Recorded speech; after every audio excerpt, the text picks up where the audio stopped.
ചെയ്യാം. നമുക്ക് ഞാൻ കഴിഞ്ഞ തവണ പറഞ്ഞതുപോലെ ഒരു പുതിയ സീരീസിലേക്ക് നമുക്ക് പ്രവേശിക്കാം.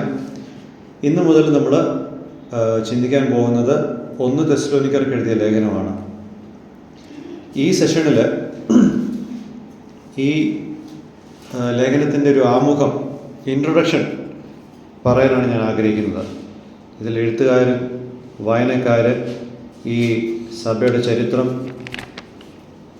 ഇതെവിടെ നിന്ന് എഴുതി, ഇതിൻ്റെ ഉദ്ദേശം എന്താണ്, ഇതിൽ നിന്ന് നമുക്കുള്ള പാഠങ്ങൾ, ഇതൊക്കെയാണ് നമ്മളിന്ന് ചർച്ച ചെയ്യുന്നത്. ഇതിലെ ആദ്യത്തെ വാക്യത്തിൽ നിന്നും നമുക്ക് 2 കാര്യങ്ങൾ വ്യക്തമാണ്. ഇതാരെഴുതി എന്നുള്ളത് ഒന്നാമത്തെ വാക്യത്തിലുണ്ട്. പൗലോസും സിൽവാനോസും തിമോത്തിയോസും. ഇതാർക്ക് എഴുതിയത് അതും വ്യക്തമാണ്. തെസ്സലോനിക്കയിലെ സഭയ്ക്കാണ് എഴുതിയിരിക്കുന്നത്. ഇതെപ്പോഴാണ് എഴുതിയത് എന്ന് ചോദിച്ചാൽ AD 49 മുതൽ 52 വരെയുള്ള കാലഘട്ടത്തിനിടയിലാണ് ഇത് എഴുതപ്പെട്ടിരിക്കുന്നത്. ഇതിൻ്റെ ചരിത്രം, ഈ സഭയുടെ ചരിത്രം നമുക്കൊന്ന് ലഘുവായിട്ട് നോക്കാം. 2ാം മിഷണറി യാത്രയിൽ പൗലോസും തൻ്റെ കൂട്ടാളികളും, അതായത് ശീലാസും തിമോത്തിയോസും തെസ്സലോനിക്കയിലെത്തി. അവരുടെ ആരംഭം എവിടെയാണ്? ഫിലിപ്പിയിൽ അവർ എത്തി. അവിടെ ഒരു സഭ സ്ഥാപിച്ചതിന് ശേഷം പിന്നീട് ലൂക്കോസിനെ അവിടെ ആക്കി വെച്ചിട്ടാണ് അവരവിടുന്ന് തെസ്സലോനിക്കയിലേക്ക് പോകുന്നത്. അവിടെ തെസ്സലോനിക്കയിൽ ചെന്നിട്ട് യഹൂദന്മാരുടെ ഒരു ആരാധനാലയത്തിൽ ചെന്ന് 3 ആഴ്ചകളിൽ പൗലോസ് തിരുവെഴുത്തിൽ നിന്നും യഹൂദന്മാരോട് വാദിച്ച് യേശുക്രിസ്തുവിൻ്റെ മരണം, പുനരുദ്ധാനം, ദൈവത്വം, താനാണ് മശിഹ എന്നുള്ള കാര്യത്തെ പറ്റിയുള്ള സുവിശേഷ സത്യങ്ങളെല്ലാം അവരോട് വാദിക്കുകയും ചർച്ച ചെയ്യുകയും ചെയ്ത് ആ ഒരു 3 ആഴ്ചയുടെ പ്രവർത്തനത്തിന് ശേഷം നമ്മൾ കാണുന്നത് ചില യഹൂദന്മാരും അതുപോലെ തന്നെ ഭക്തന്മാരായിട്ടുള്ള ചില യവനന്മാരും അതുപോലെ തന്നെ ചില സ്ത്രീകളും വിശ്വാസത്തിൽ വരുന്നു എന്നുള്ളത് നമുക്ക് കാണാൻ സാധിക്കുന്നുണ്ട്. ഇവിടെ നമുക്ക് ചില കാര്യങ്ങൾ മനസ്സിൽ വെക്കേണ്ടത് ആവശ്യമാണ്. 1 തെസ്സലോനിക്കർ 1-ാമത്തെ അധ്യായത്തിൻ്റെ 9-ാം വാക്യത്തിൽ നമ്മൾ കാണുന്നത് ഇങ്ങനെയാണ്. ഈ ഭക്തന്മാരായിട്ടുള്ള യവന്മാർ, they could have been those who were devout idol worshippers in the city of Thessalonica. തെസ്സലോനിക്ക പട്ടണത്തിൽ അത്യധികം വിഗ്രഹാരാധനയിൽ ഏർപ്പെട്ടിരുന്ന വ്യക്തികളായിരിക്കാം ഈ ഭക്തന്മാരായിട്ടുള്ള യവനന്മാർ. 2ാമത്തെ കാര്യം നമ്മൾ ചിന്തിക്കേണ്ടത്, 3 ആഴ്ചയിലധികം ആണ് പൗലോസും ശീലാസും തിമോത്തിയോസും ഈ പട്ടണത്തിൽ താമസിച്ചത്. അപ്പോൾ ഒരു ടൈം ഫ്രെയിം എന്ന് വേണമെങ്കിൽ ഒരു 2 അല്ലെങ്കിൽ 3 മാസം നമുക്ക് പറയാൻ സാധിക്കും. 2 അല്ലെങ്കിൽ 3 മാസം. ആ ഒരു ടൈം ഫ്രെയിം ഞാൻ എന്തുകൊണ്ടാണ് പറയുന്നതെന്ന് ചോദിച്ചാൽ, 5-ാമത്തെ അധ്യായത്തിൻ്റെ 12-13 വാക്യങ്ങൾ ഒന്ന് നോക്കിക്കേ. 1 തെസ്സലോനിക്കർ എഴുതിയ ലേഖനം 5-ാമത്തെ അധ്യായത്തിൻ്റെ 12-13 വാക്യങ്ങൾ. സഹോദരന്മാരെ, നിങ്ങളുടെ ഇടയിൽ അധ്വാനിക്കുകയും കർത്താവിൽ നിങ്ങളെ ഭരിക്കുകയും പ്രബോധിപ്പിക്കുകയും ചെയ്യുന്നവരെ അറിഞ്ഞ് അവരുടെ വേലകൃത്യം ഏറ്റവും സ്നേഹത്തോടെ വിചാരിക്കണമെന്ന് നിങ്ങളോട് അപേക്ഷിക്കുന്നു. ഓക്കെ. അപ്പോൾ ഇവരുടെ ഇടയിൽ വേല ചെയ്യുന്ന, കർത്താവിൽ ഇവരെ നയിക്കുന്ന, തർജ്ജനം ചെയ്യുന്ന ഒരു നേതൃത്വം, സഭാ മൂപ്പന്മാർ ഈ സഭയിലുണ്ട്. അപ്പോൾ ഒരു പ്രാദേശിക സഭ രൂപീകരിക്കുവാനും ആ സഭയിൽ മൂപ്പന്മാരെ ആക്കി വെക്കുവാനുമുള്ള ഒരു സമയം നമുക്കിതിന് അലോ ചെയ്യേണ്ടതാണ്. അങ്ങനെ വരുമ്പോഴാണ് ഒരു 2-3 മാസത്തെ ഒരു കാലയളവ് ഞാനിവിടെ ആദ്യമായിട്ട് പറഞ്ഞത്. അല്ലാതെ 3 ആഴ്ച കൊണ്ട് ഇതൊന്നും നടക്കുന്ന കാര്യങ്ങളല്ല. 3ാമത്തെ കാര്യം, തെസ്സലോനിക്കയിലെ താമസത്തിൻ്റെ ഇടയിൽ, അതായത് ശുശ്രൂഷയ്ക്കായിട്ടുള്ളവരുടെ താമസത്തിൻ്റെ ഇടയിൽ പൗലോസും ശീലാസും തിമോത്തിയോസും എങ്ങനെയായിരുന്നു അവിടെ ജീവിച്ചിരുന്നത്? അവർ തെസ്സലോനിക്കയിലെ വിശ്വാസികൾക്ക് ഒരു ഭാരമാവാതിരിക്കുവാനും അവരിൽ നിന്നും ഉപജീവനം എടുക്കാതിരിക്കുവാനും ഇവർ 3 പേരും രാപ്പകൽ അധ്വാനിച്ചു എന്നുള്ളത് നമുക്ക് 2 തെസ്സലോനിക്കർ 3:7-9 വരെയും 1 തെസ്സലോനിക്കർ 2:9 നമുക്ക് കാണാൻ സാധിക്കും. ഇനി ഈ ക്രൗഡ്, ഈ സഭയിലെ ക്രൗഡിനെ നമ്മൾ നോക്കിയാൽ യഹൂദന്മാരുടെയും യവനന്മാരുടെയും ഒരു മിക്സ് ആയിട്ടാണ് നമ്മളിത് കാണാൻ സാധിക്കുന്നത്. എന്നാൽ ഇതിൽ കൂടുതൽ ശതമാനം യവനന്മാരാണ്. അത് നമുക്ക് അപ്പോസ്തലപ്രവൃത്തി 17:5-6 വാക്യങ്ങളിൽ നിന്നും വായിച്ചാൽ മനസ്സിലാക്കാവുന്നതാണ്. അപ്പോസ്തലപ്രവൃത്തി 17:5-6 ഒന്ന് വായിക്കാമോ?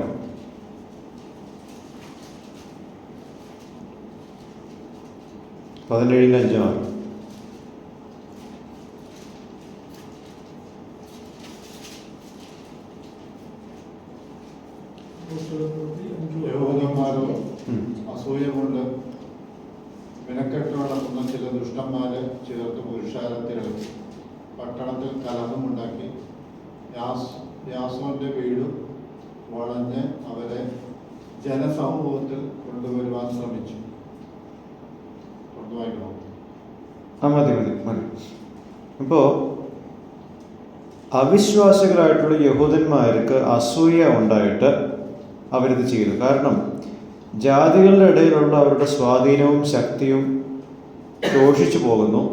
അതോടൊപ്പം തന്നെ ക്രിസ്തുവിൻ്റെ സുവിശേഷത്തിൻ്റെ സ്വാധീനവും കൂടി വരുന്നുണ്ട്. അപ്പോൾ ഇത് അവർക്ക് അസൂയ ഉളവാക്കി. അതുകൊണ്ട് തന്നെ വഴിയിൽ കണ്ടിരുന്ന വിക്കടായിട്ടുള്ള ആൾക്കാരെ അവർ കൂട്ടത്തിലാക്കി ഒരു കലഹം ഉണ്ടാക്കി യാസോൻ എന്ന പേരുള്ളൊരു വിശ്വാസിയുടെ വീട്ടിൽ ചെന്ന് അക്രമം നടത്തുന്നു. പൗലോസിനെയും ശീലാസിനെയും അവർക്കവിടെ കണ്ടെത്താൻ സാധിക്കാത്തതിനാൽ യാസോനെയും ചില സഹോദരന്മാരെയും പിടിച്ചു കെട്ടി പട്ടണത്തിൻ്റെ അധികാരികളുടെ മുമ്പാകെ അവതരിപ്പിക്കുന്നുണ്ട്. അതാണ് നമ്മൾ 6-7 വാക്യത്തിൽ കാണുന്നത്. ഒന്ന് വായിച്ചേ. അപ്പോസ്തലപ്രവൃത്തി 17:6-7. അവരെ കാണാഞ്ഞിട്ട് യാസോനെയും ചില സഹോദരന്മാരെയും നഗരാധിപതിയുടെ അടുക്കലേക്ക് ഇഴച്ചുകൊണ്ടും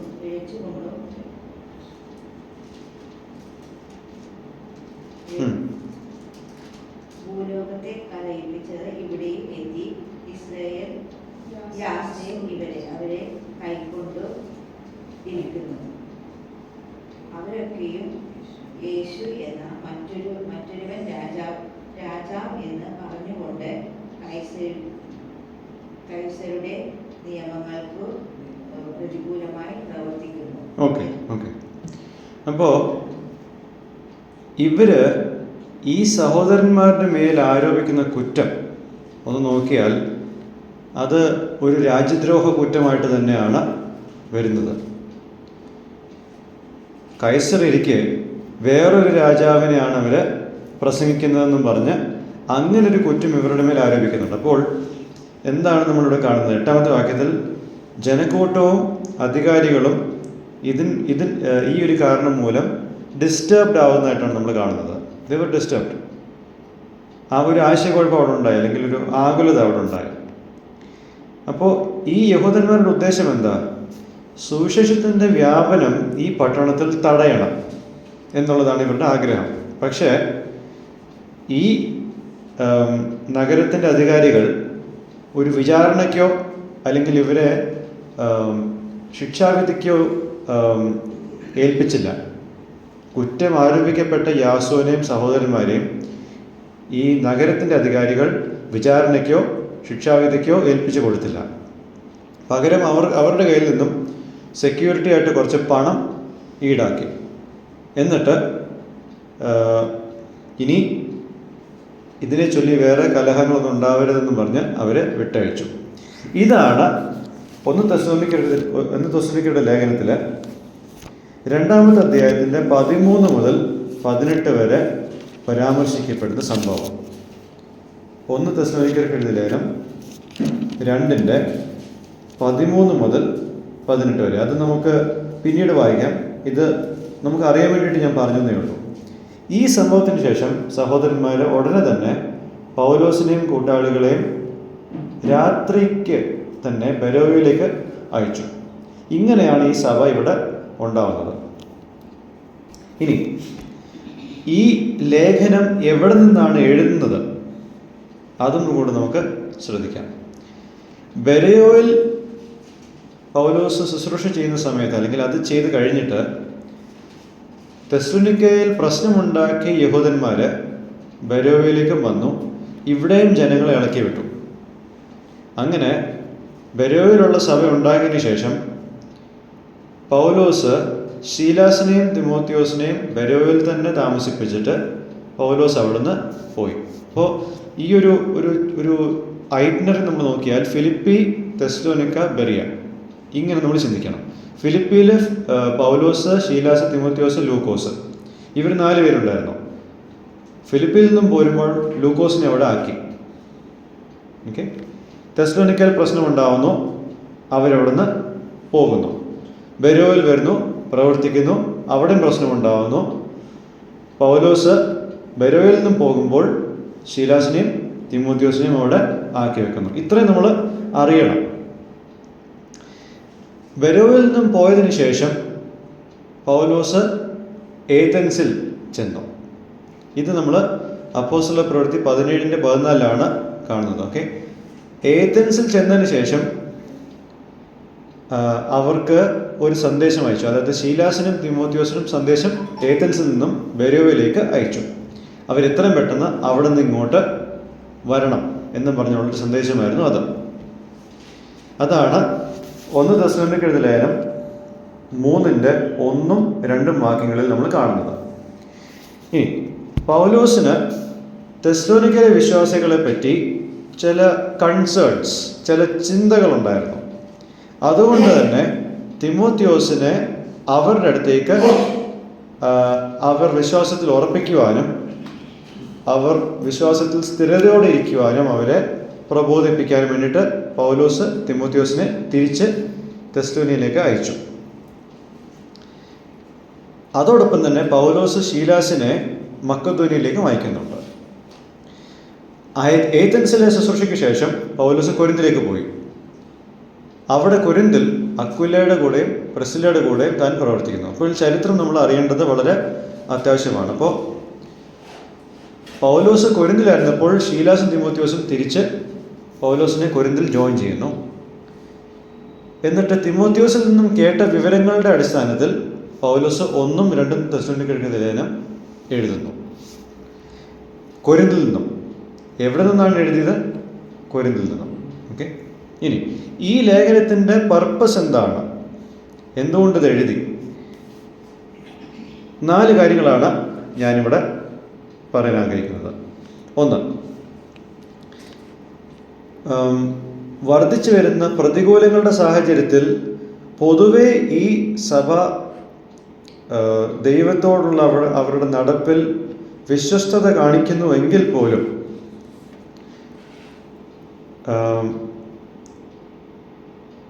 ഓക്കെ, അതോടൊപ്പം തന്നെ അവർ മറ്റു കാര്യങ്ങളും ചെയ്യുന്നുണ്ട്. ഓക്കെ, ഞാൻ ഒന്നുകൂടെ പറയാം. പ്രതികൂലങ്ങളുടെ സാഹചര്യത്തിൽ അവർ ദൈവത്തിൻ്റെ കൂടെ നടക്കുന്നു. ലൈംഗിക അധാർമികതയുടെ മുമ്പാകെ അവർ ദൈവത്തെ പ്രസാദിപ്പിക്കുന്നു. സഹോദര സ്നേഹത്തിൽ തുടർന്നു പോകുന്നു. ഇതവർ ചെയ്യുന്നുണ്ട്. ഇതവർ ചെയ്യുമ്പോഴും പൗലോസ് ഇത് എഴുതുന്നത്, ഈ കാര്യങ്ങൾ നിങ്ങൾ ചെയ്തുകൊണ്ടിരിക്കുമ്പോൾ നിങ്ങൾ അഹങ്കരിച്ചു പോകരുത്, അല്ലെങ്കിൽ നിങ്ങളിത് ലാഘവത്തോടെ എടുക്കരുത്. ഇന്നലെ വരെ നിങ്ങൾ ഇതിൽ വിജയിച്ചു എന്നും കരുതി നിങ്ങൾ നാളെ വിജയിക്കണമെങ്കിൽ നിങ്ങളുടെ നടപ്പിനെ ലാഘവത്തോടെ എടുക്കരുത്. ഓക്കെ, തുടർന്നും ഇങ്ങനെ ജീവിക്കണം, ഇതിനെ നിങ്ങൾ ലാഘവത്തോടെ എടുക്കരുതെന്ന് പറയാൻ വേണ്ടിയിട്ടാണ് ഈ ലേഖനം എഴുതുന്നത്. ഒന്നാമത്തെ ഉദ്ദേശം ഇതാണ്. രണ്ടാമതായിട്ട്, ഏത് സഭയിലും എന്ന പോലെ ഇവിടെയും ചില പ്രശ്നങ്ങളുണ്ട് തെസ്സലോനിക്കയിൽ. ഒന്നാമത്തെ പ്രശ്നം, ചില വിശ്വാസികൾ നിദ്ര പ്രാപിച്ചു. ജീവിച്ചിരിക്കുന്ന വിശ്വാസികൾക്കൊരു വ്യക്തത വേണമായിരുന്നു. അതായത് മരിച്ചവർക്ക് എന്താണ് സംഭവിക്കുന്നത്, അല്ലെങ്കിൽ എന്ത് സംഭവിക്കും എന്നുള്ളതിനെ പറ്റിയുള്ള ചില ആശയക്കുഴപ്പങ്ങൾ അവർക്കുണ്ടായിരുന്നു. അപ്പോൾ അതിനെ സോൾവ് ചെയ്യണം. അതാണ് ഈ സഭയിലുള്ള ഒരു പ്രശ്നം. രണ്ടാമത്തെ പ്രശ്നം, കർത്താവിൻ്റെ മടങ്ങി വരവിൻ്റെ കാലത്തിനെ പറ്റിയും സമയത്തിനെ പറ്റിയുമുള്ള ചില ആശയക്കുഴപ്പങ്ങൾ ഇവർക്കുണ്ടായിരുന്നു. എല്ലാവരും നമ്മൾ ഒന്നാമത്തെ അധ്യായം, അതായത് 1 തെസ്സലോനിക്കർക്ക് എഴുതിയ ലേഖനം 1:3 നമ്മൾ എന്താ വായിക്കുന്നത്? അതിൽ 3 കാര്യങ്ങൾ പറയുന്നുണ്ട്. അതിൽ 3-ാമത്തെ കാര്യം സ്റ്റെഡ്ഫാസ്റ്റ്നെസ് ഓഫ് ഹോപ്പ്. പ്രത്യാശയുടെ എന്താ 3-ാമത്തെ വാക്യത്തിൽ? പ്രത്യാശയിലുള്ള സ്ഥിരതയല്ലേ? സ്ഥിരത. അപ്പോൾ പ്രത്യാശയിലുള്ള സ്ഥിരത അവർക്കുണ്ട്. അതോടൊപ്പം തന്നെ 10-ാമത്തെ വാക്യത്തിൽ അവർ പുത്രന്റെ 2ാം വരവിനെ കാത്തിരിക്കുന്നവരുമാണ്. അപ്പോൾ പ്രത്യാശയിൽ സ്ഥിരതയുണ്ട്, പുത്രന്റെ 2ാം വരവിനെ അവർ കാത്തിരിക്കുന്നതുണ്ട്. പക്ഷെ അവർ സ്ട്രഗിൾ ചെയ്ത വിഷയം എപ്പോഴാണ് കർത്താവ് വരുന്നത് എന്നുള്ളതിൻ്റെ ടൈമിങ്ങിലാണ്. അപ്പോൾ കർത്താവ് വരുമെന്നുള്ളവർക്കറിയാം. ആ പ്രത്യാശയിൽ അവർ സ്ഥിരതയോടെ നിൽക്കുന്നു. They struggle with the timing of the coming of the lord. അപ്പോൾ അതുകൊണ്ടാണ് ഈ പുസ്തകത്തിൽ ഞാൻ ഈ പറയാൻ പോകുന്ന റെഫറൻസുകൾ നിങ്ങൾക്ക് വേണമെങ്കിൽ എഴുതിയെടുക്കാം.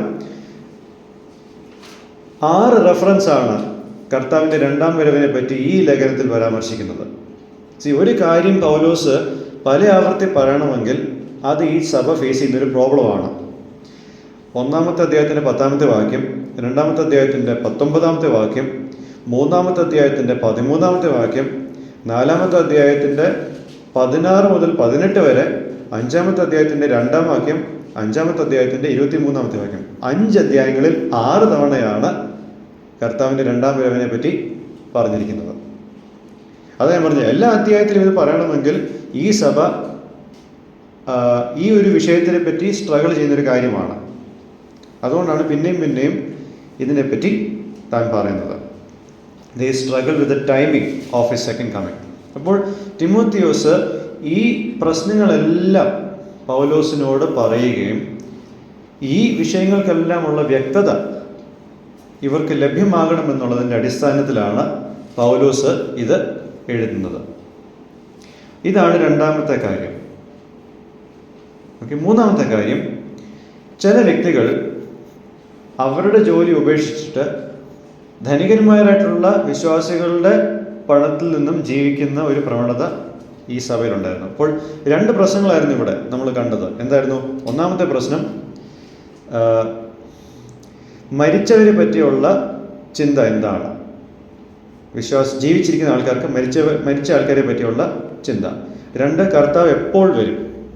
3, ചില വ്യക്തികൾ അവരവരുടെ ജോലി ചെയ്യാതെ ധനികന്മാരായിട്ടുള്ള മറ്റ് വിശ്വാസികളുടെ പണത്തിൽ നിന്നും ജീവിക്കുന്ന ഒരു പ്രവണത. ഇത് കൂടുതലും ഇവിടെയല്ല, മറിച്ച് 2 തെസ്സലോനിക്കർക്ക് എഴുതിയ ലേഖനത്തിലാണ് അത് അഡ്രസ്സ് ചെയ്യുന്നതെങ്കിലും അത് ചുരുക്കമായിട്ട് 4-ാമത്തെ അധ്യായത്തിൽ 9-ാം വാക്യം മുതൽ 12-ാം വാക്യം വരെ പൗലോസിനെ പറ്റിയുള്ള ഒരു ചെറിയ ഒരു അഡ്രസ്സ് ചെയ്യുന്നതായിരിക്കും. സ്വന്തമായിട്ട് അധ്വാനിച്ച് സ്വന്തമായിട്ട് ഉപജീവനം എടുക്കുവാനുള്ള ഒരു പ്രബോധനം, അത് 4:9 മുതൽ 12 വരെ ഉണ്ട്. ഈ 3 പ്രശ്നങ്ങളാണ് ഈ സഭയിലുള്ളത്. ഓക്കെ, അപ്പോൾ ഇതുവരെ നമ്മൾ കണ്ടത് ഇവർ നടക്കുന്ന ഈ നല്ല വഴിയിൽ തുടർന്നും നടക്കാനുള്ള പ്രബോധനം. 2, ഈ സഭയിലുണ്ടാവുന്ന ചില പ്രശ്നങ്ങൾക്കുള്ള വ്യക്തതയും പരിഹാരവും. 3, Paul writes this letter to express the relief in the fact that the Thessalonian believers have stayed steadfast in the faith in spite of the various afflictions they have faced, and that their labor was not in vain. പൗലോസ് ഈ ഒരു ലേഖനം എഴുതുമ്പോൾ തൻ്റെ ആശ്വാസമാണ് ഇവിടെ പ്രകടിപ്പിക്കുന്നത്. എന്തിലാണ് താൻ ആശ്വസിപ്പിക്കുന്നത് അല്ലെങ്കിൽ ആശ്വാസം കണ്ടെത്തുന്നത്? ഒരുപാട് പ്രതികൂലങ്ങൾ ഉണ്ടായിട്ടും ഈ വിശ്വാസികൾ അവരുടെ വിശ്വാസത്തിൽ സ്ഥിരതയോടെ നിൽക്കുന്നു എന്നുള്ള കാര്യത്തിലും പൗലോസിൻ്റെയും സിൽവാനോസിൻ്റെയും തിമോത്തിയോസിൻ്റെയും വേല വ്യർത്ഥമായിരുന്നില്ല എന്നുള്ളതിൻ്റെ ആശ്വാസം. അത് അവരോട് പറയണം. ഞങ്ങൾ ഇത്രയ്ക്ക് അധ്വാനിച്ചിട്ടും നിങ്ങൾ വിശ്വാസത്തിൽ നിൽക്കുന്നു, ഇത്രയും പ്രതികൂലങ്ങൾ ഉണ്ടായിട്ടും നിങ്ങൾ നിൽക്കുന്നു എന്ന് കേൾക്കുമ്പോൾ ഞങ്ങൾക്കൊരു ആശ്വാസം. അത് ഇവരോട് പറയണം. 4-ാമതായിട്ട് പൗലോസ് ഈ ലേഖനം എഴുതുമ്പോൾ തെസ്സലോനിക്ക വിശ്വാസികൾക്ക് പൗലോസിനെ കാണണമെന്നുള്ള ആഗ്രഹവും പൗലോസിന് ഇവരെ കാണണമെന്നുള്ള ആഗ്രഹവും അങ്ങോട്ടും ഇങ്ങോട്ടും പങ്കുവെക്കുക. രണ്ടാമത്തെ അധ്യായത്തിൻ്റെ 17 മുതൽ 20 വരെയും മൂന്നാമത്തെ അധ്യായത്തിൻ്റെ 11-ലും. He expresses his desire to see them. ഇവരെ കാണുവാനുള്ള തൻ്റെ ആഗ്രഹം താനിവിടെ പ്രകടമാക്കി. Which will eventually take place. അപ്പോസ്തല പ്രവൃത്തി 20-ന്റെ 1-ഉം 2-ലും അത് നടക്കും. അപ്പോൾ ഇദ്ദേഹത്തിനുള്ള ആഗ്രഹം ഇപ്പോൾ അങ്ങോട്ട് ചെല്ലാൻ സാധിക്കത്തില്ല. കാരണം അവിടെ സുവിശേഷ നിമിത്തം ഒരുപാട് പ്രശ്നങ്ങളുണ്ടായി. വീണ്ടും കയറി ചെല്ലുമ്പോൾ അവർക്കതൊരു അപകടമാകും. പക്ഷേ കാണാനുള്ള ആഗ്രഹം ഇപ്പോഴും ബാക്കിയുണ്ട്. അതാണ് ഇവിടെ പ്രകടമാക്കുന്നത്. അതുകൊണ്ട് ഞാൻ അപ്പോസ്തല പ്രവൃത്തി 17-ലെ ചരിത്രം പറയുന്നത്. അതറിഞ്ഞില്ലെങ്കിൽ പൗലോസ് ഇവരെ കാണാൻ ആഗ്രഹിക്കുന്നു എന്നുള്ളത് ഏത് വാക്യത്തിലാണ്? 3:11. Now may our God and Father himself and Jesus our Lord direct our way to you. ഇനി 2:17 മുതൽ 20 വരെ. 17-ാമത്തെ വാക്യത്തിൽ we were all the more eager with great desire to see your face. നിങ്ങളുടെ മുഖം കാണുവാൻ ഒരുപാട് ആഗ്രഹം ഞങ്ങൾക്കുണ്ട്. പക്ഷേ ആഗ്രഹം എന്താണെന്ന് നമ്മൾ അറിയണമെങ്കിൽ ആ ചരിത്രം നമ്മൾ അറിഞ്ഞിരിക്കണം. ഇല്ലെങ്കിൽ ഇത് വെറും ഒരു എന്താ പറയുക, നമ്മൾ കത്തുകളിൽ ചുമ്മാ എഴുതുന്നത് പോലെ we want to see you soon എന്നൊക്കെ നമ്മൾ എപ്പോഴും പറയാറല്ലേ. എന്തെങ്കിലും ആത്മാർത്ഥത ഉണ്ടല്ലേ? സീ യു സൂൺ എന്ന് നമ്മൾ പറയുമ്പോൾ ഇനിയും അടുത്തെങ്കിലും കാണരുതേ എന്നുള്ളതാണ് നമ്മളുടെ ഉള്ളിൽ പറയുന്നത്. എന്നാൽ പൗലോസ് അത് എഴുതുമ്പോൾ അത് അങ്ങനെയല്ല. He had a deep desire to see them. പക്ഷെ ആ ഡീപ് ഡിസയർ എന്തുകൊണ്ടുണ്ടായെന്നുള്ളതിൻ്റെ പശ്ചാത്തലമാണ് നമ്മൾ അപ്പോസ്തല പ്രവൃത്തി 17-ൽ നമ്മൾ കാണുന്നത്, 16-ലും 17-ലും നമ്മൾ കാണുന്നത്. ഓക്കെ, ഇനി ഒരു സമ്മറി, ഈ ലേഖനത്തിൻ്റെ ഒരു സമ്മറി നമുക്കിപ്പോൾ ചുരുക്കത്തിൽ നമുക്ക് കിട്ടി. ഇതിൽ നിന്നും 5 പാഠങ്ങൾ നമുക്ക് ഇന്നത്തെ സെഷനിൽ നമുക്ക് പഠിക്കാം. ഓക്കെ, ഒന്നാമതായിട്ട് ഈ ലേഖനം എഴുതുമ്പോൾ ഏകദേശം 20 വർഷം, അതായത് കർത്താവിൻ്റെ മരണ പുനരുദ്ധാനം കഴിഞ്ഞ് 20 വർഷം കഴിഞ്ഞു ഈ ലേഖനം എഴുതുമ്പോൾ. ഈ 20 വർഷം കഴിഞ്ഞിട്ടും മാനസാന്തരമില്ലാത്ത യഹൂദന്മാർക്ക് യേശുവിനോടോ യേശുവിൻ്റെ ജനതയോടോ യാതൊരു മനോഭാവത്തിലും മാറ്റമില്ലെന്നുള്ളതാണ് നമ്മൾ കാണേണ്ടത്. കർത്താവിനെ കൊന്നു, അതോടെ അവരുടെ പ്രതികാരം തീരുന്നില്ല. കർത്താവിനോടും തൻ്റെ ജനത്തോടുമുള്ള അവരുടെ അസൂയ അല്ലെങ്കിൽ പക 20 വർഷത്തിന് ശേഷം അവരിങ്ങനെ അത് മുറുകെ പിടിച്ചുകൊണ്ടിരിക്കുകയാണ്. They relentlessly persecute those who belong to Jesus. തുടർമാനമായിട്ട് ഇടപെടാതെ അവർ യേശുവിൻ്റെ ജനതയെ പീഡിപ്പിക്കുവാൻ ഇങ്ങനെ ശ്രമിച്ചുകൊണ്ടിരിക്കുക. ഓക്കെ, യേശുവിനെ പ്രസംഗിക്കുകയും യേശുവിൻ്റെ ജനതയായിരിക്കുന്ന ആൾക്കാരെ അവർ പീഡിപ്പിച്ചുകൊണ്ടിരിക്കുക. മറുവശത്ത് അവർക്ക് ഭക്തിയുടെ ഒരു വേഷമുണ്ട്. യഹൂദന്മാരെ സംബന്ധിച്ചിടത്തോളം ബാഹ്യമായിട്ട് അവർ കുറ്റം പറയത്തക്ക രീതിയിൽ ഒന്നുമില്ല. ഉപവാസത്തിന് ഉപവാസമുണ്ട്, പ്രാർത്ഥനയ്ക്ക് പ്രാർത്ഥനയുണ്ട്, ദാനധർമ്മങ്ങളുണ്ട്, എല്ലാം ഉണ്ട്. പക്ഷേ ഇതിൻ്റെ എല്ലാം നടുവിൽ ഇതാണ് ഇവരുടെ യാഥാർത്ഥ്യം. ഒരാഴ്ച പോലും മുടക്കാതെ ശബത്ത് നാളിൽ അവർ ആരാധനാലയങ്ങളുണ്ടാവും. But what happens? They take sides with outrightly wicked pagan people to suppress the movement of Christianity. കാര്യം പുറമേ എല്ലാ ഭക്തിയും ഉണ്ടെങ്കിലും ക്രിസ്തീയ വിശ്വാസത്തെ തടസ്സപ്പെടുത്തുവാൻ ദൈവത്തോട് ഒരു ബന്ധമില്ലാത്ത ആൾക്കാരോട് കൂട്ടുപിടിച്ച് ഇത് ചെയ്യും. അതാണ് നമ്മളിവിടെ കാണുന്നത്. തിരിച്ചു നമുക്ക് പോകാം. അപ്പോസ്തല പ്രവൃത്തി 17-ാമത്തെ അധ്യായത്തിലേക്ക് നമുക്ക് തിരിച്ചു പോകാം. 17-ാമത്തെ അധ്യായത്തിൽ യഹൂദന്മാർ 5-ാമത്തെ വാക്യത്തിൽ ആരെയാണ് കൂട്ടുപിടിക്കുന്നത്? യഹൂദന്മാരെ ആരാധനയിൽ പോകുന്ന യഹൂദന്മാരാണ്. അവരാരെയാണ് കൂട്ടുപിടിക്കുന്നത്? 17-5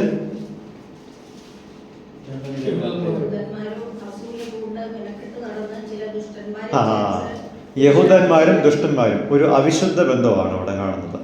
An unholy alliance. Okay? ക്രിസ്തീയ വിശ്വാസത്തെ തടുക്കുവാൻ, നശിപ്പിക്കുവാൻ യഹൂദന്മാർ കൂട്ടിപ്പിടിക്കുന്നത് ദുഷ്ടന്മാരുടെ കൈകളിലാണ്. ഇതൊരു പുതിയ കാര്യമൊന്നുമല്ല. The Pharisees allied themselves with the Herodians to kill Jesus. പരീശന്മാർ ഹെരോദിൻ്റെ ആൾക്കാരെ കൂട്ടിപ്പിടിച്ച് യേശുവിനെ കൊല്ലുവാൻ ഒരുമിച്ച് പദ്ധതി ഇടുന്നു. ഈ പരീശന്മാർക്ക് ഹെരോദിൻ്റെ ആൾക്കാരെ കണ്ടുകൂടാ, മറിച്ചും. പക്ഷേ ഒരു പൊതുശത്രു ഇവിടെ ഉണ്ട്. ആരാ? യേശു. ഈ പൊതുശത്രുവിനെ ഇല്ലാതാക്കാൻ ശത്രുതയിലായിരിക്കുന്ന ഈ രണ്ട് കൂട്ടരും ഒന്നിക്കുന്നു. ഇവിടെ അത് തന്നെയല്ലേ സംഭവിക്കുന്നത്. 20 വർഷം കഴിഞ്ഞിട്ടും വല്ല മാറ്റമുണ്ടോ? ഒരു മാറ്റവുമില്ല. ദേ റിപ്പീറ്റ് ഹിസ്റ്ററി. ഇവിടെ ചരിത്രം ആവർത്തിക്കപ്പെടുകയാണ്. Okay, they repeat history by accusing the Thessalonian believers of going against Caesar's rule. അന്ന് ഈ പരീശന്മാരും പുരോഹിതന്മാരും കർത്താവിനെ പീലാത്തോസിൻ്റെ മുമ്പിൽ കൊണ്ടുവന്നപ്പോൾ എന്താരോപണം വെച്ചിട്ടാണ് അവർ പീലാത്തോസിൻ്റെ മുമ്പിൽ ക്രിസ്തുവിനെ കൊണ്ടുവന്നത്? ഇവൻ രാജാവാണെന്ന്, യഹൂദന്മാരുടെ രാജാവാണെന്ന് പറഞ്ഞ് കൈസറിൻ്റെ രാജ്യത്വത്തെ നിഷേധിക്കുന്നതെന്നും പറഞ്ഞിട്ടാണ് യേശുവിനെ അവർ ആരോപണം കൊടുക്കുന്നത്.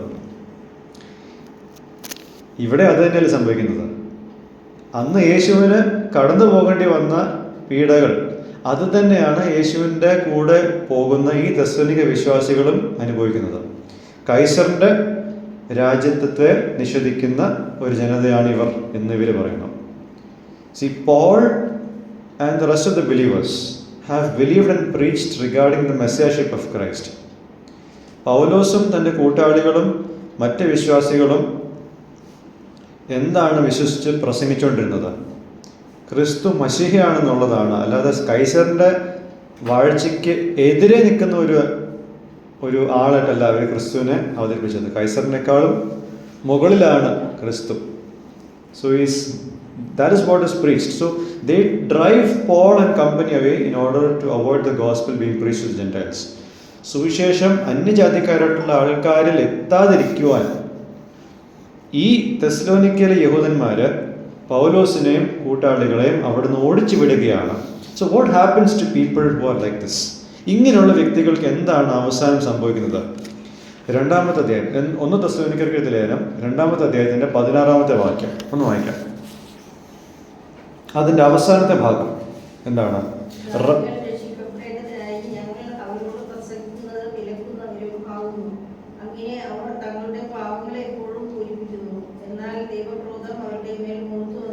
യെസ്, അവർക്ക് ദൈവക്രോധമല്ലാതെ വേറൊന്നുമില്ല. There is nothing else upon them except God's wrath. പൗലോസ് എന്താണ് ഇവിടെ സംബോധന ചെയ്യുന്നത്? ഈ എഴുതുന്ന സമയത്തിന് 20 വർഷത്തിനപ്പുറം നടക്കുന്ന ഒരു സംഭവമാണ് യെരുശലേം ദേവാലയത്തിൻ്റെ നാശം. ഓക്കെ, സോ ഇവിടെ ഉള്ളൊരു ആപ്ലിക്കേഷൻ ക്വസ്റ്റ്യൻ ഇതാണ്: do you realise that repeated rebellion against Christ invites the wrath of God? ആവർത്തിച്ച് ക്രിസ്തുവിനെതിരെ പ്രവർത്തിച്ചുകൊണ്ടിരിക്കുന്ന വ്യക്തികൾക്ക് ദൈവകോപം അല്ലാതെ വേറൊന്നും അവർ ക്ഷണിച്ചു വരുത്തുന്നില്ല എന്നുള്ളത്. അതിപ്പോൾ ഒരു സിസ്റ്റമായിരിക്കാം ദൈവത്തിനെതിരെ ഇങ്ങനെ പ്രവർത്തിക്കുന്നത്, അല്ലെങ്കിൽ വ്യക്തികളായിരിക്കാം. ഓരോ വ്യക്തിയായാലും ഏത് സിസ്റ്റമായാലും ഏത് രാജ്യമായാലും ദൈവകോപം എന്നുള്ള കാര്യമാണ് ഇങ്ങനെയുള്ള ആൾക്കാരെ കാത്തിരിക്കുന്നത്. ഇതാണ് ഒന്നാമത്തെ ലെസൺ. 2-ാമത്തെ ലെസൺ, ക്രിസ്ത്യാനികൾ എന്ന നിലയിൽ ഇന്നലെ വരെ ഉണ്ടായിരുന്ന നമ്മളുടെ അനുസരണത്തിൻ്റെ കാര്യത്തിൽ നമുക്ക് ഒരു ലാഘവമേറിയ ഒരു ചിന്ത ഉണ്ടാവാൻ പാടുള്ളതല്ല. We are never to rest on the laurels of our obedience to God until now. നേരെ മറിച്ച് എന്താണ് ചെയ്യുന്നത്? നമ്മൾക്ക് ഇനിയുള്ള ജീവിതത്തിൽ ഇടപെടാതെ ദൈവത്തെ കൂടുതൽ അനുസരിക്കുന്നവരായിട്ടാണ് നാം മാറേണ്ടത്. ഇന്നലെ വരെ നമ്മൾ അനുസരിച്ചു, അതുകൊണ്ട് തീർന്നില്ല. ഇന്നും നാളെ നമ്മൾ വർദ്ധിച്ചു വരുന്ന നമ്മളുടെ അനുസരണത്തിൽ പോകണം. അതോടൊപ്പം തന്നെ നമ്മൾ മറ്റുള്ളവരെയും അതിനായിട്ട് പ്രബോധിപ്പിക്കണം. അതാണ് 2-ാമത്തെ കാര്യം. 3-ാമത്തെ കാര്യം, മിഷൻസിൽ ഇൻവോൾവ് ആയിരിക്കുന്ന, സുവിശേഷീകരണത്തിൽ ഇൻവോൾവ് ആയിരിക്കുന്ന ആൾക്കാർ അവർക്ക് എന്താണ് ഉണ്ടാവേണ്ടത്? A deep love for those whom they minister to and lead to Christ. ഞാനൊരാൾ സുവിശേഷീകരണത്തിൽ ഏർപ്പെടുമ്പോൾ ഞാൻ ആരോടാണ് ശുശ്രൂഷിക്കുന്നത്, ഞാൻ ആരെയാണ് ക്രിസ്തുവിലേക്ക് നയിക്കുന്നത്, അവരോട് ആഴമേറിയ ഒരു സ്നേഹം എനിക്കുണ്ടാവണം. This love will be expressed in being available for all the spiritual needs of those whom they minister to. ഞാൻ ആർക്കൊക്കെയാണോ ശുശ്രൂഷ ചെയ്യുന്നത് അവരോട് എനിക്ക് സ്നേഹം ഉണ്ടാവണം. ആ സ്നേഹം എങ്ങനെയാണ് പ്രകടമാകുന്നത്? അവർക്ക് എന്ത് ആത്മീക ആവശ്യങ്ങൾ ഉണ്ടായാലും അതിനെല്ലാം ഞാൻ എന്നെ തന്നെ അവൈലബിൾ ആക്കി വെക്കണം എന്നുള്ളത്. Especially the attempt to answer and clear every doubts regarding the scriptures. പ്രത്യേകിച്ച് അവർക്ക് തിരുവെഴുത്തിൽ നിന്നും ഉണ്ടാവുന്ന എല്ലാ സംശയത്തെ ദൂരീകരിക്കുവാനുള്ള ഒരു വില്ലിങ്നെസ് എനിക്കുണ്ടാവണം. അല്ലാതെ ചില ആൾക്കാരുണ്ട്, ഇങ്ങോട്ട് ചോദ്യം ചോദിക്കരുത്, ഞാൻ പറയുന്നത് അങ്ങോട്ട് കേട്ടാൽ മതി എന്നും പറഞ്ഞാൽ അങ്ങനെ ഒരു അകൽച്ച കീപ്പ് ചെയ്യും. അതല്ല, ദൈവവേലയിലായിരിക്കുന്ന ഒരു വ്യക്തി ഈ കാര്യങ്ങളിലും, പ്രത്യേകിച്ച് നേതൃത്വത്തിലിരിക്കുന്ന ആൾക്കാർ ഈ കാര്യത്തിൽ പ്രോ ആക്റ്റീവായിട്ട് അവരുടെ സംശയങ്ങൾക്കുള്ള ദൂരീകരണം ശ്രമിക്കേണ്ട ആൾക്കാരാണ്. അല്ലാതെ അങ്ങനെ ഒന്നും എന്നോട് ചോദിക്കരുത്, അത് ഞാൻ പിന്നെ പറയാം എന്നും പറയാൻ അങ്ങനെ ഒഴിഞ്ഞു മാറരുത്. അത് മൂന്നാമത്തെ കാര്യം. നാലാമത്തെ കാര്യം, ക്രിസ്ത്യാനികൾ എന്ന നിലയിൽ നമ്മൾ മനസ്സിലാക്കേണ്ട ഒരു കാര്യമുണ്ട്, അല്ലെങ്കിൽ ഓർമ്മിക്കേണ്ട ഒരു കാര്യമുണ്ട്. എപ്രകാരം അവിശ്വാസിയായ ലോകം ക്രിസ്തുവിനോട് ഇടപെട്ടോ അതേ രീതിയിൽ മാത്രമേ ക്രിസ്തുവിൻ്റെ അനുയായികളോട് ഇടപെടുത്തുള്ളൂ. Don't expect validation from the world that crucified Jesus. ക്രിസ്തുവിനെ ക്രൂശിച്ച ലോകത്തിൽ നിന്നും അംഗീകാരം നിങ്ങൾ പ്രതീക്ഷിക്കണ്ട. The world hates Jesus and the world will hate us. നിങ്ങൾ കർത്താവിൻ്റേതാണെങ്കിൽ ക്രിസ്തുവിനെ ലോകം വെറുത്തതുപോലെ ലോകം നിങ്ങളെയും വെറുക്കും. അതുകൊണ്ട് അങ്ങനെ അത് നടക്കുമ്പോൾ ആശ്ചര്യപ്പെടേണ്ട കാര്യമൊന്നുമില്ല. What should we do? Ask God for the ability to stand strong in the faith when there are afflictions coming on our way in account of our faith.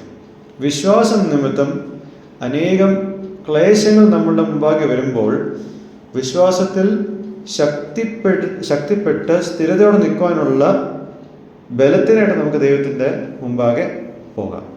അതാണ് നാലാമത്തെ കാര്യം. അഞ്ചാമത്തെ കാര്യം, ഇൻ ദിസ് കറണ്ട് സിറ്റുവേഷൻ, ഞാനിത് എഴുതുമ്പോൾ ഈ പുസ്തകത്തിൻ്റെ മെസ്സേജൊക്കെ തയ്യാറാക്കുമ്പോൾ അത് കോവിഡ് കാലഘട്ടമായിരുന്നു. സോ അന്ന് എഴുതിയ കാര്യമാണ് ഞാനിപ്പോൾ പറയുന്നത്. സോ ഒരു ഡിവൈസിൻ്റെ പുറകിൽ നമ്മൾ ഇരിക്കുമ്പോൾ we are content with not meeting with people. Okay, ഒരു കോവിഡ് സമയത്ത് നമ്മളെല്ലാവരും നമ്മളുടെ വീടുകളിൽ ആയിരുന്നപ്പോൾ ഒരു ഡിവൈസിൻ്റെ മറവിലാണ് നമ്മളിരുന്നത്. അപ്പോൾ അങ്ങനെ ഇരുന്ന് എന്താ പറ്റുന്നത്? അതിൽ നമ്മളങ്ങ് തൃപ്തിപ്പെടുകയായിരുന്നു പലരും. അങ്ങനെ തൃപ്തിപ്പെടുമ്പോൾ നമ്മളുടെ സഭകളോടുള്ള ഒരു ഇൻട്രാക്ഷൻ അതങ്ങ് ഇല്ലാണ്ടായി വളരെ വിലയേറിയ കൂട്ടായ്മയുടെ അവസരങ്ങളും നമുക്കത് മൂലം നഷ്ടമായി. ചില ആൾക്കാർ എന്താ പറയുക, അങ്ങനെ ഇരുന്നിരുന്ന് ഇപ്പോൾ സഭയിൽ വരുന്നത് പോലും ഒരു മടിയായി അവർക്ക്. സോ ഇവിടെ നമ്മളെന്താ കണ്ടത്? തിമോത്തിയോസിലൂടെ പൗലോസിന് തെസ്സലോനിക്ക വിശ്വാസികളെ പറ്റിയുള്ള എല്ലാ കാര്യവും തനിക്ക് അറിവ് ലഭിച്ചു. അത് നിമിത്തം താൻ 2 ലേഖനങ്ങളാണ് ഇവർക്ക് എഴുതുന്നത്. പറച്ചിലും എഴുത്തും ഉണ്ട്, പക്ഷെ അതുകൊണ്ട് താൻ തൃപ്തനല്ല. അതായത് ഒരു ആശയവിനിമയം നടത്തി, തിമോത്തിയോസിലൂടെ കത്തിലൂടെ ആശയവിനിമയം നടത്തിയെങ്കിൽ പോലും അവർ മുഖാമുഖം കാണാനുള്ളൊരു ആഗ്രഹമാണ് തനിക്കുള്ളത്.